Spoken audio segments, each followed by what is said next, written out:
c'est parti je crois. Alors il est 15h04. Ben voilà, c'est parti, un petit peu de retard, désolé. Je suis là aujourd'hui, donc nouveau live diététique pour ce vendredi après-midi, live croque kilo pour faire une recette rapide avec vous. Et aujourd'hui, je fais une recette rapide et c'est tout. Donc c'est un petit live, il va falloir suivre tout de suite. Alors bonjour à tous, merci beaucoup de me rejoindre sur ce live. Merci à tous ceux qui seront présents cet après-midi et merci aussi à tous ceux qui vont regarder cette vidéo en replay. Merci pour vos futurs commentaires et pour ce que vous allez partager avec nous sur cette recette. Alors je me présente, moi je m'appelle Fanny, je suis diététicienne nutritionniste pour le programme de rééquilibrage alimentaire Croque Kilo. Ça fait très sérieux, hein, c'est la partie sérieuse du live et après je me détends. Donc le programme de rééquilibrage Croque Kilo, c'est un programme qui permet de perdre du poids et de manger équilibré en vous proposant tous les jours des nouvelles recettes saines, diététiques et gourmandes, toutes élaborées par des diététiciennes et on vous les agence dans des menus qui vous aident à organiser vos journées et à atteindre vos objectifs. Donc tous les vendredis à 15h, je vous propose de partager ensemble une recette. Aujourd'hui, je vous propose de faire ensemble une pizza à base de pâte de chou-fleur. Pourquoi j'ai choisi cette recette? Déjà parce qu'on a de très beaux choux-fleurs en ce moment sur nos étals. C'est la saison, donc on peut en profiter. Vous allez trouver des très beaux choux-fleurs que vous allez pouvoir cuisiner de différentes façons. Mais en tout cas, les faire en pizza, c'est plus rare. Et c'est une excellente recette et une façon de manger des légumes. Alors c'est parti. Merci à tous d'être là. Bonjour, bonjour. Je vois tous les petits coucou. Salut, salut. N'hésitez pas donc à commenter en direct. Quand j'ai la tête en bas, je peux pas répondre, mais dès que je redresse la tête, je vais essayer de répondre. Et puis j'ai mes collègues toujours au taquet et toujours présents qui vont essayer de vous répondre également. Alors, du coup, on part sur la préparation de la pizza chou-fleur. Vous verrez, c'est très tendance et très facile à réaliser. Alors, pour cette recette, donc là, je vous donne la recette pour une personne. J'ai pas fait de finale, on va le faire ensemble, mais regardez à peu près, j'ai quand même cuit la pâte. Regardez la pâte donc qui va être votre pâte à pizza. Voilà, ça vous donne une assiette. Ça, c'est une assiette taille classique, taille moyenne. Vous voyez, ça fait déjà une belle part. Vous pouvez doubler les quantités si vous voulez faire une grosse pizza pour deux ou pour le soir et le midi. Alors, il vous faudra bien évidemment du chou-fleur. Donc, il vous faudra pour cela 125 g de chou-fleur. Donc, 125 g de chou-fleur, c'est à peu près, vous voyez à peu près cet équivalent-là de chou-fleur. C'est pas énorme. Certains ont très peur de la recette à base de chou-fleur parce que, bon, clairement, quand je dis à mon chéri, je fais ça, la pizza à base de chou-fleur, il fait « Oh !» Quelle horreur! Mais en fait, c'est excellent, déjà de 1. C'est une façon de manger des légumes et c'est pas rempli de chou-fleur. Je vous ai pas mis ça dans la pizza. Voilà, on est rassuré. C'est vraiment une petite portion. Donc voilà. Alors c'est parti. On teste ça. Donc tout d'abord, il va falloir prendre cette petite portion de 125 g de chou-fleur et vous allez donc détailler toutes les petites florettes. Toutes les détails pour avoir les petits morceaux. Vous voyez, vous allez tout séparer comme ça. Ça va vous donner plein de petits morceaux que vous allez pouvoir mettre dans votre mixeur directement. Donc là, c'est l'étape un petit peu la plus compliquée de la recette. Parce qu'en fait, il faut mixer le chou-fleur pour en obtenir une semoule le plus fin possible. Donc, vous voyez, j'ai déjà commencé parce que sinon, le bruit de mixeur pendant 10 minutes, ça allait pas le faire en live.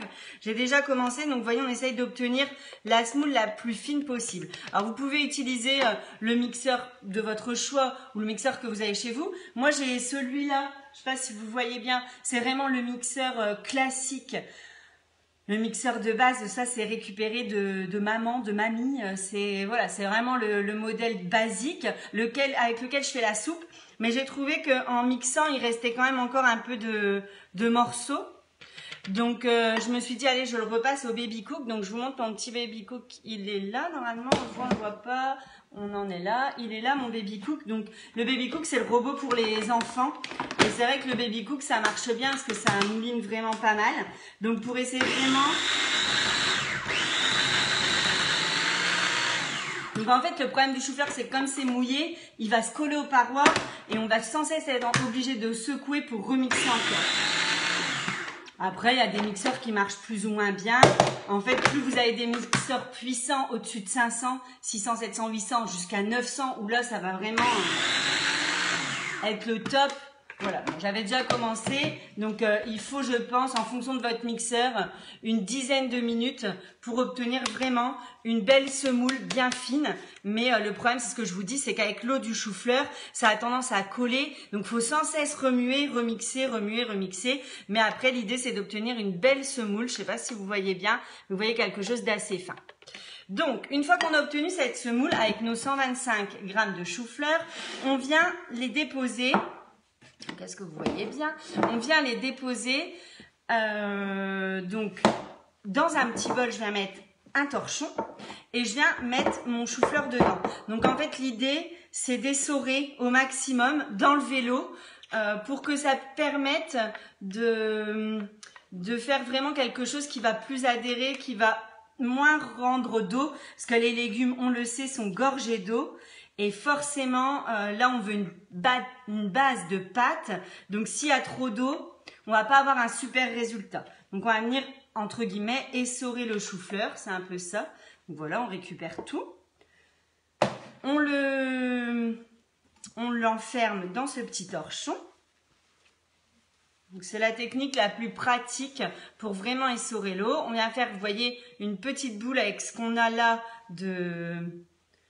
de chou-fleur et on tord, vous voyez toute l'eau qui coule. Pour 125 g de chou-fleur, on se rend compte que malgré le peu de quantité, moi je trouve, de légumes, vous voyez encore toute l'eau qu'on va obtenir et on enlève vraiment toute cette eau pour vraiment obtenir la pâte de légumes la plus sèche possible pour avoir vraiment la meilleure pâte. Oui, merci pour les petits commentaires sympathiques. Tout est dans le poignet, effectivement. Alors, n'hésitez pas à poser vos questions si vous voulez. Alors, j'ai vu des personnes qui aimaient plus ou moins la recette, qui adoraient ou qui n'aimaient pas. Bon, c'est une question de goût. On va quand même sentir, on va pas se mentir, le goût du chou-fleur. L'idée, c'est d'avoir une pizza légumes, hein. Donc, forcément, on va quand même sentir le goût du chou-fleur. On prend un autre bol dans lequel vous allez venir mettre 20 g de fromage blanc. Donc 20 g de fromage blanc pour une personne, ça va être à peu près, donc part de produits laitiers dans votre préparation, c'est à peu près une grosse cuillère à soupe. Une grosse cuillère à soupe de fromage blanc ou de yaourt nature. Là, j'ai pris un yaourt nature. Mais comme je vous le dis à chaque fois, fromage blanc, yaourt nature, petit suisse à la rigueur, en fonction de ce qu'on a dans le frigo, ça fait l'affaire. On prend un demi-œuf. C'est pour ça que je vous ai dit, si vous doublez, vous aurez un œuf. Pour faire une pizza pour deux ou une plus grosse pizza, vous aurez un œuf. Mais là, bon, je l'ai coupé en deux. Donc, comme j'en ai préparé une tout à l'heure, en fait, j'ai pris la moitié de l'œuf et là, je reprends l'autre moitié pour mettre dans la préparation. Donc, le chou-fleur est cru, hein. Oui, oui, le chou-fleur est cru. Il va cuire au four dans cette préparation. Il est vraiment comme ça, hein. Je l'ai mis en... Vous voyez, je l'ai coupé comme ça, en petites fleurettes, quoi, comme on dit. Et je l'ai mis dans le mixeur, directement. Dans le mixeur de mamie. Je l'ai mis et je l'ai mixé. Et ensuite, il est cru et il rend toute son eau. Donc, on vient mélanger le fromage blanc ou les 20 grammes de yaourt nature avec un demi-œuf. Ce à quoi on vient rajouter donc 30 grammes, pas du tout, 15 grammes d'emmental. Donc là, c'est un emmental que j'ai râpé moi-même. Donc, hop, on vient rajouter 15 grammes. Ça, c'est pour donner le goût à la pâte. Pour avoir une pâte un petit peu plus goûteuse au niveau du fromage. Je fais comme ça pour que vous voyez mieux. Et au niveau de la texture également, ça va venir jouer. Donc, vous voyez, on est en train de faire une pâte. Donc, je vous rappelle, on a pris 125 grammes de chou-fleur cru, qu'on est venu mixer, qu'on est venu ensuite essorer dans un torchon, vraiment, le maximum, pour perdre toute l'eau du légume. On est venu mélanger 20 grammes de yaourt nature avec 15 grammes d'emmental râpé. On pourrait mettre du comté, mais ça remonterait le goût. Après, on peut tester avec un Beaufort ou autre pour changer le goût. L'emmental étant le plus neutre, le plus simple. Et on est venu mettre un demi-œuf. Dans ça, on vient ajouter sa pâte de chou-fleur. Je vais décaler un petit peu le chou-fleur qui prend toute la place. Donc, vous voyez, bon, j'ai pas besoin de l'eau. On ouvre le torchon. Donc, vous voyez le chou-fleur, vous voyez, j'espère que vous voyez bien. Un demi-œuf, comment j'ai fait? Bah, j'avoue, assez marrant, mais en fait, j'ai cassé dans un bol Et j'ai pris avec une cuillère la moitié du blanc. À vue d'œil, j'ai séparé en deux. Dans un bol où je voyais bien la quantité, un bol foncé, comme ça on voit bien la quantité. Si vous prenez un bol clair, dans les bols foncés, comme ça on voit bien la quantité d'œufs. J'ai séparé à la cuillère à soupe le blanc et ensuite j'ai pris dans mes mains et j'ai séparé le jaune d'œuf. Mais on peut le faire à la petite cuillère aussi à café pour séparer le jaune d'œuf. Voilà, je l'ai fait à vue d'œil mais ça marche très bien. Vous venez prendre votre pâte de chou-fleur. Vous voyez là, le chou-fleur il a été vidé de son eau, donc il est tout collant. Et on vient le rémietter dans dans la préparation œuf, fromage blanc et gruyère. Donc on vient tout récupérer. Hop, il en reste un tout petit peu. Donc c'est là, c'est vrai que là ça vient vous pourrir la cuisine parce que c'est vraiment là où la petite semoule de chou-fleur, elle s'émiette, elle vient partout. Et là, c'est là qu'on vient faire notre pâte et ce sera terminé. On n'aura plus qu'à l'assaisonner. Donc, on voit vraiment que c'est une semoule, hein. Ça colle, il n'y a plus d'eau, elle est vraiment collante, toute sèche. Et elle vient vraiment faire une pâte. Et là, on va réaliser une pâte à pizza. Alors, ça peut être une pâte, nous, on a fait une pâte à pizza, mais vous pourriez très bien vous amuser à en faire des petits palets avec du parmesan, vous pourrez rajouter un peu de parmesan pour faire des petits palets apéritifs pour l'apéro cuit au four. En fait, vous donneriez des petites formes rondes, vous en feriez plusieurs. Vous pourriez très bien vous amuser aussi à venir mettre des épices dedans pour faire une pâte, des petits bâtonnets. Voilà, après là, libre cours à votre imagination, mais n'hésitez pas à me montrer si vous avez testé des choses. Vous voyez la belle pâte qu'on vient obtenir, elle est superbe, on a une vraie pâte là. On a une vraie pâte. Donc voilà, ça y est, c'est terminé, c'est préparé. On ajoute à ça, donc bien évidemment, alors du sel, du poivre. Alors je vois une question vite fait, puis elle est partie, mais ça sèche pas. C'est-à-dire que là, on va la cuire comme une pâte à pizza. Donc, on met du sel, du poivre, un peu d'herbe de Provence. Et moi, j'adore, c'est l'origan, parce que je trouve que ça sent la pizza, l'origan. On peut en mettre au-dessus ou un peu à l'intérieur, c'est au choix. Voilà, les épices, comme d'habitude, c'est vous qui gérez la quantité en fonction de ce que vous préparez. Voilà, la pâte à pizza est prête. On fait un petit peu de nettoyage, on vient mettre sa plaque du four. Alors, vous voyez, là, c'est pas du tout sec, hein. Je l'ai cuit ce matin en préparation. Vous voyez, elle reste assez souple. Ça fait vraiment une pâte sur laquelle on va venir garnir après. Et je la cuirai au moment de la manger pour que la mozzarella soit bien fondue et tout ça. Mais après, encore une fois, si vous le faites encore un tout petit peu plus cuire pour en faire un palais pour l'apéro, bien croustillant, c'est carrément possible. Vous venez rajouter du parmesan, ça peut être bon. Ou alors vous le faites comme ça et au-dessus des palais, vous venez rajouter du parmesan. Donc vous prenez cette pâte, imitation pâte à pizza. Vous venez la mettre sur votre plaque de four avec un papier sulfurisé, c'est quand même mieux. Ou alors dans un plat un peu huilé. Et vous venez en faire la forme d'une pâte. Donc la forme ronde, si vous voulez une pizza ronde, la forme carrée, si vous voulez une pizza carrée. Enfin, après, vous pouvez vous amuser, la forme en cœur, hein, pour les plus doués de la cuisine. Mais moi, clairement, en live, je vais vous faire un rond. Je vais essayer de vous faire un rond sympa et on verra. Alors, il y a des gens qui sont sur le live et qui n'ont pas compris l'intérêt du live, c'est de suivre la recette et qui posent des questions hors sujet, je dois dire. Et voilà, c'est tout. Alors, n'hésitez pas, je vous redonne les quantités. Donc, 125 grammes pour une personne, donc pour obtenir cette préparation, sachant qu'on peut doubler pour faire une plus grosse pizza.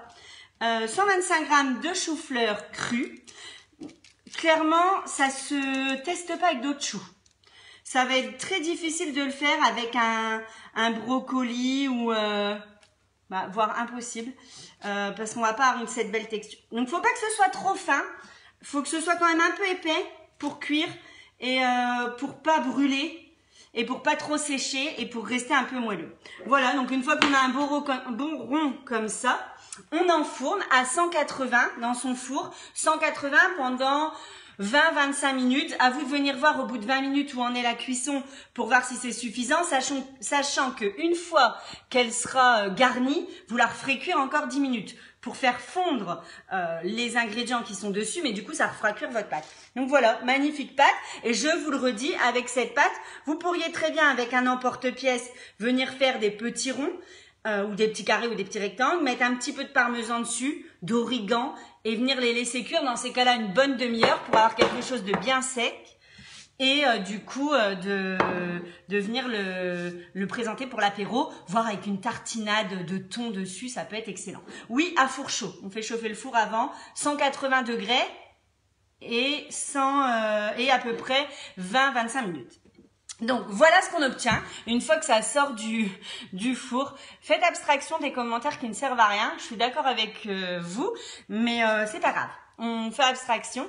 Alors du coup, voilà la pâte qu'on obtient. Donc, je vous disais bien moelleuse, sur laquelle on va venir ajouter les ingrédients de votre choix, bien évidemment. Mais aujourd'hui, je vous propose une version classique de la pizza, du coup, qui va vous donner à peu près 250 calories, donc qui est idéal pour un repas complet et qui est pas trop calorique. Si vous vouliez vous faire une 4 fromages, il n'y a pas de souci, vous avez la base et vous faites ce que vous voulez dessus. Cherchez une cuillère.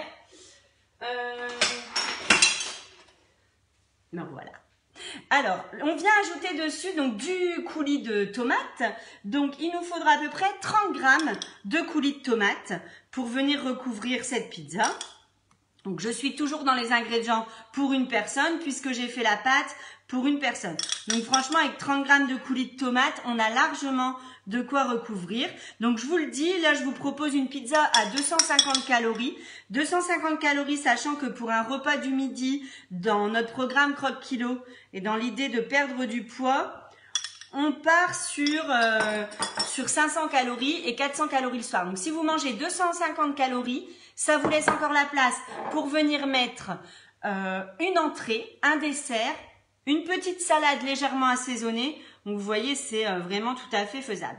Alors là, franchement, on a calculé 40 grammes de champignons pour la pizza. Je pense que je mettrai même pas les 40 grammes.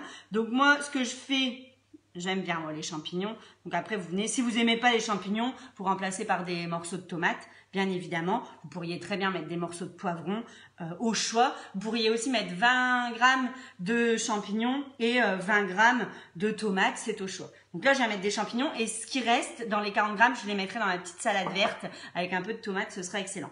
Je viens mettre ensuite dessus 20 grammes de jambon, donc que j'ai choisi de découper en petites lamelles. Vous pourriez mettre 20 grammes de dés de jambon, vous pourriez mettre de la dinde, et pour ceux qui voudraient une version végétarienne, vous pouvez mettre du tofu ou vous pouvez mettre uniquement des légumes.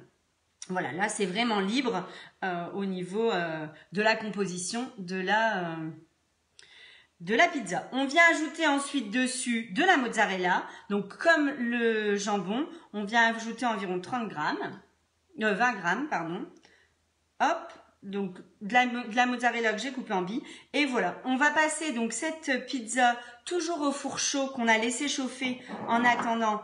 On va la passer au four pendant 10 minutes, au four à 180 degrés. L'idée, c'est que la mozzarella fonde, les champignons soient fondants également, le jambon un peu cuit. Et au moment de servir, on présente avec un peu de roquette.